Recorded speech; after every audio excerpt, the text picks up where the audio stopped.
The new DC Universe launches this month with 24 brand new series, joining 25 returning fan favorites. The result is one of the most diverse lineups DC has ever published. We've got Dan DiDio here to give us an in-depth look at the new titles and the future of DC. DC is launching a whole new lineup today, so what can you tell us about DCU? There's a lot of energy and efforts have been put into making this happen.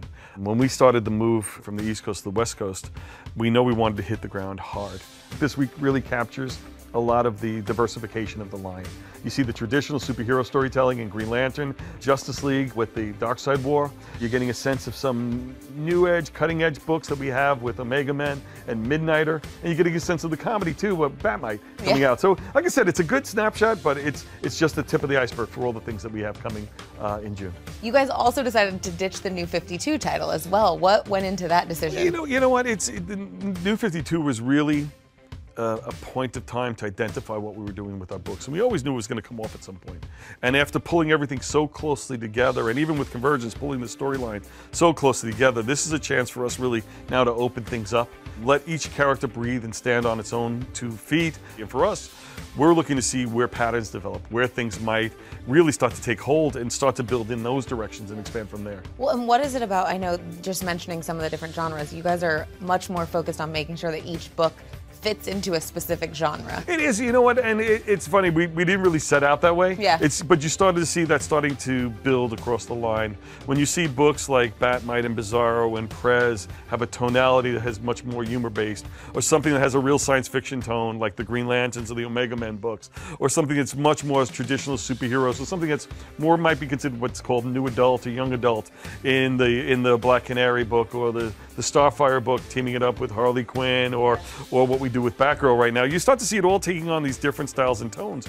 But what we're really trying to do is we found a really strong, diverse group of creators, and we're letting them bring their personality, their sensibilities, their interest to the characters and books that they're doing. So I think that's what's really driving this.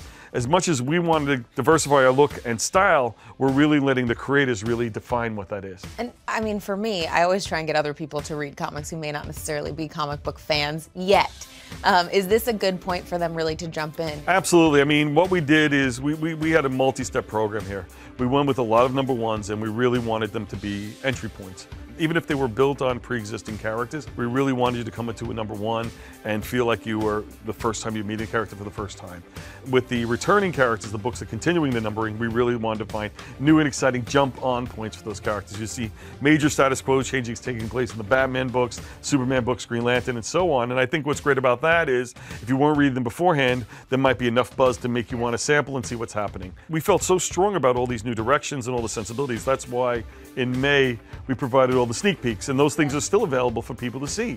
And we made them free. They were free in the back of the books in Convergence in May. They're free available online at our website. And I think they captured the tone so well that if you read the sneak peek and like it, you should love the issue of the books that follow. Because in some ways, if you look at the television season and you see them build pilots to go to series, those 8 pages were almost pilots for every one of these series. Were there any of the 8-page sneak peeks that people really gravitated towards that you were surprised? You know, it's probably Omega Men caused the most conversation. Yeah. Because it was visually different and it was very aggressive in the story. And there's a very particular layout of the story, there's a very particular voice of the story, and it had a very powerful ending. And I think what's interesting is I think that's one of the ones that we responded to internally, and I'm seeing a lot of response externally to it as well. And for you, I mean, kind of having to oversee it all, I know it's a tough question to ask, but do you have a possibly favorite one coming out or a favorite genre? It's so funny you say that, because there's so many things that I'm enjoying right now. I like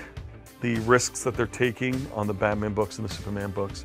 I think Gene yanking on board as Superman is going to be really interesting, because it really brings a new perspective to to a character that has such a long history.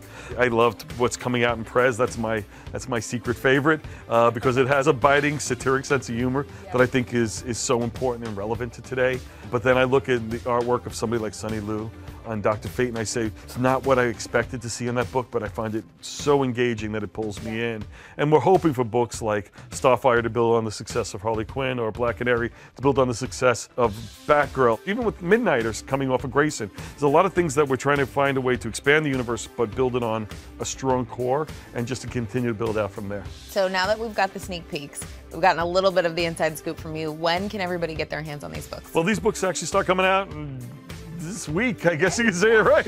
It's so funny, we work on these things so long that when it actually arrives here, it almost catches off guard because it just gets there right at you. And it's such a divergence from what we were doing from month to month, but I think it's so necessary because it shows the full breadth that we got here. And I'm happy to say I think this is probably on the largest scale one of the real pure times that we've brought in the most new and unique voices to the DC universe. Awesome. Well, thanks so much for giving us a little more info on DCU. You guys can pick it up today in comic book shops, and I'm excited for our next interview when we're going to talk about Divergence. No, we'll talk about what's coming up in October. That's what we'll talk about. That's the big one. Okay, turn the cameras off for that, guys.